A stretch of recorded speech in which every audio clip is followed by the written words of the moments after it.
Today I want to talk about rescue at sea. This is valid for your day skipper, yacht master, your world sailing offshore safety course, and also your RWA stroke MCA sea survival course. So rescue at sea.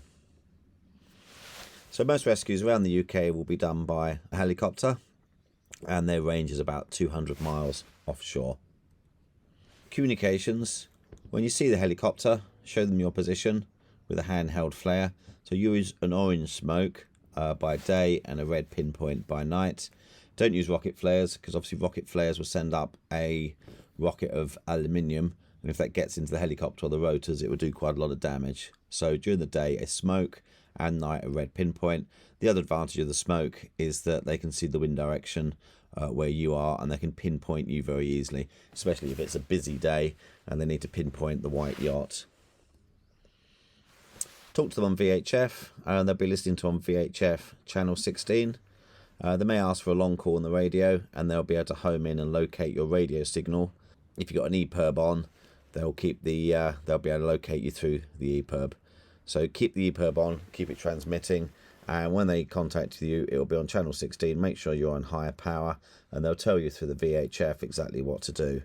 When the helicopter's on station, it is extremely noisy, so you may need to dedicate somebody down below on the VHF or a handheld on deck, but in my experience, you've got to push it quite hard to your head to be able to hear what's happening over the noise of the rotors and what's going on. So in communication, they'll want to know the number of people to lift, the wind speed and direction if possible. They will tell you the procedure for the lift, either a strop or a stretcher. They'll pretty unlikely they'll pull you straight up with a helicopter strop. The problem with that is that the blood goes down to the feet, especially if the casualty is in the water. While the casualty is in the water pressure will push on the body, and it's called hydrostatic squeeze, and you keep the blood pressure up. If you lift the person up on a strop straight up, such as the left-hand picture, you lose that hydrostatic squeeze, and all the blood goes to the feet. And then the brain gets a lack of blood, which could cause further complications. So most lifts now are either done with a stretcher, such as on the right, or a double strop system to keep the casualty horizontal. So listen to their instructions and brief the crew what to do. So give everybody a job and make sure they stick to that job. So if the person's steering, give them a heading to steer, because it's really tempting for the person steering to actually look at the helicopter, lose concentration and steer around in a big circle, which is not what you want. You want them to steer in a straight line. If you've activated an EPIRB or postal locator beacon, don't turn it off until the helicopter arrives. So before the helicopter arrives, they will tell you what to do. So you may have to lower and stow the sails. They may ask you to leave the sails up. So more recently, they're asking you to leave the sails up, and that stops the rocking of the boat, which makes it easier for them to get the operative from the helicopter into your boat. I've had one for real, and we had to drop. It's quite a large sail training boat, and we had to drop the main and the mizzen, and it took 5 attempts for the operative to get on board because the boat was swinging so hard. And at the end, they managed to get aboard halfway up the mizzen and then clamber down the mizzen. I think if it was now, they'd ask us to leave the sails up so the operative could get between the sails and the deck straight in. Remove the runners, bring those forward. Remove the dam buoys, any aerials or any other obstructions where the helicopter will pick up and the person coming in will pick up, because if it's a rough sea, when they come down, they may kick those items off the boat and into the water.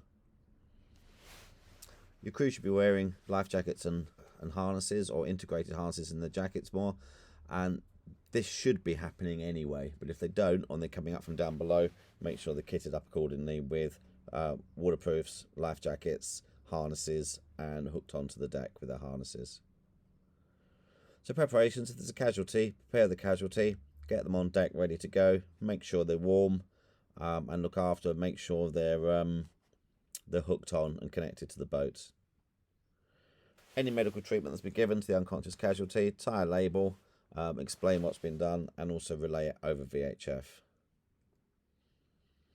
When the helicopter arrives, orange smoke to locate your position, and it also show the wind direction. Don't use a rocket, and we've said that before. And the pilot will tell you to steer between 30 and 40 off the wind, and the pilot needs to steer into the wind. So they'll tell you the direction to go, so don't worry. They'll give you a course to steer, and it means as they come in, the helicopter is slightly offset, so where the pilot's sitting, he can see exactly what's going on, and he'll be able to see his operative coming down the line towards you. And keep a steady course, as I said before. At night, indicate heading with the light shining forward. So the most common in the UK will be a highline transfer. If you go sailing in other areas, there will be different kinds. In America, they tend to put the Navy SEALs in, throw them in the water, and they swim to you, help you. Then you'll get in the water, and the helicopter will put a rescue cage in, and you climb in the rescue cage. But in the UK, our most common is a highline transfer. Let me explain. So they'll drop a line first called a highline. They'll drop it into the water, then they'll bring it to you, and you hold on to the high line. Then the operative comes down the wire. They'll have a cable on them, and they will earth themselves so there's no static. And then as you get closer, they'll wave to you to pull in. You'll pull them in, and then when they're on deck, they'll release their line, put slack in their line. They'll sort out the situation, decide what to do, and if there's a casualty, they'll probably take them away in the stretcher. So during a highline transfer, don't let go of it, because you'll swing away. Here we go. Here's the helicopter with the operative on the line and his anti-static cord, and there'll be a high line between him and you. So don't touch the winchman, the stretcher, the hook, or anything until it's earthed. After the high line's been earthed, grab it, pull it hard. You may need to get a boat hook to grab it. Get a crew member to take care of the high line. Wear gloves when handling the line. Don't attach that high line to the boat, and make sure it's clear to run. At the top of the high line in the helicopter, it will have a weak link. So if you do tie it to the boat and it jolts as the boat's going up and down, the weak link will snap, and that's to protect the helicopter. If winching in the cockpit and light winds, flake the line down into a large bucket at the bottom of the cockpit. If winching on the foredeck, use a large bucket and lash that down. If the weather's really rough, you may be asked to place casualty in a dinghy or a life raft and tow behind the boat to keep away from the rigging. So preparations if you need to abandon the ship. So preparations for abandoning the ship. Before the helicopter arrives, life jackets, warm clothes. Only take small valuables in a grab bag. If it's an abandoned situation, either launch the life raft or leave the boat one at a time. So there's only one person in the water at a time. And then they'll pick you up from the helicopter. Lifeboat rescue. So this is if you're going to be rescued by a lifeboat. So before the lifeboat arrives, the lifeboat is primarily for saving life, but the coxswain may decide to take your boat in tow, so be prepared if there is going to be a tow, but the only obligation will be for saving lives.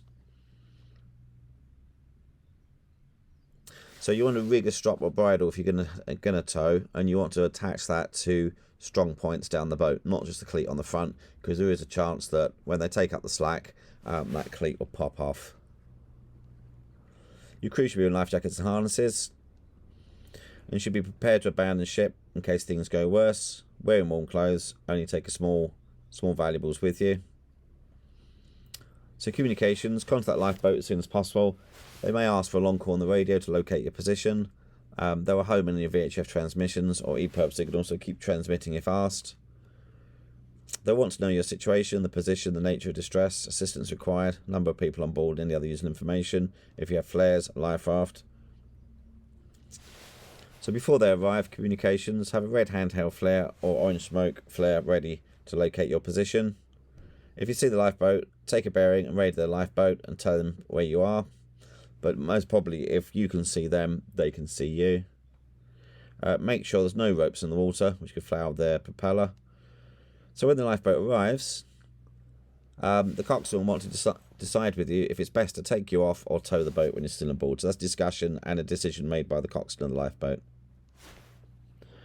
So depending on how you appear to him, experienced, cool, competent, or if disorientated, panicking, etc., you may decide to put a lifeboat crew member on board to help you, who will only do this if he thinks it's really necessary. But if someone's hurt, he will usually put the first aider on board to help you. do as you're told. Both with the helicopter and the lifeboat, do as you're told. They do drills week in, week out, and they practice this, and they've done this for real many times. Hopefully this will be your first time and you don't have practice in that. So they've got a lot more experience than us. So do as you're told to the lifeboat crew. Only have as many crew as necessary on the foredeck. Don't shine torches at the lifeboat because they'll lose the night vision. If the weather's bad, it's best not to go alongside a small yacht. If they can't get close, they might fire a thin gun line, use this to haul in the heaving line, and then put on the heavy tow line. And here we are towing. Towing alongside could be easy if it's calm weather, so usually they'll do a tow to go back, do a long tow on like this until they get to close quarter situation, and then when it's flat and they can control you, it's much easier to tow you alongside, especially if you're putting into a marina or putting you alongside.